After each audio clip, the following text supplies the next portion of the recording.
Yeah, that is one of the great benefits of going to an event like this, is the other world leaders you get to see, however briefly, on the sidelines. But he actually had quite a substantive meeting with the Ukrainian President Volodymyr Zelensky. Tell us about that one.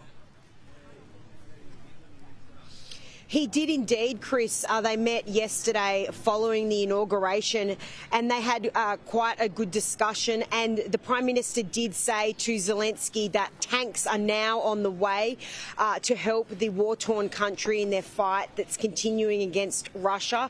They also spoke briefly about Oscar Jenkins, the Melbourne man who's been sentenced to 13 years imprisonment over in the war-torn region. And they discussed many other issues. And Mr. Zelensky congratulated the Prime Minister on his re-election, and also Australia for its ongoing support with its fight against Russia in the ongoing battle there. Yeah, Australia's support's been pretty good. Those tanks, though, are taking a long time to get there. The other thing that Anthony Albanese has said back before the election, he said that Australia might partake in any coalition of the willing, supporting Ukraine, holding the peace in Ukraine if one can be negotiated. And he seems to have repeated that promise to Volodymyr Zelensky. Here's the Prime Minister. We would consider being involved in a coalition of the willing. Yeah. Until then, we'll continue to provide support. We have, as you know, we have tanks that are on their way.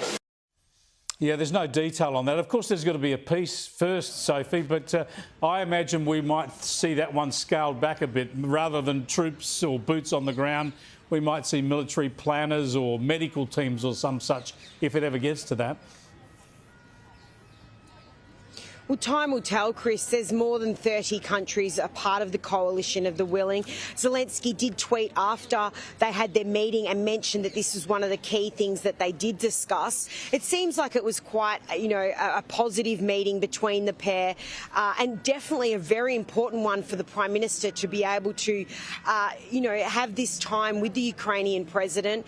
Everyone is trying to meet with him around the world. We've seen all the world leaders, Keir Starmer. We've seen, obviously, JD Vance meet with him, the Donald Trump over recent months. So this was a really important meeting for the Australian Prime Minister. Sure was. Thanks for being there for us, Sophie. I appreciate it. Sophie Elsworth there, live from the wonderful city of Rome, right outside the Colosseum there.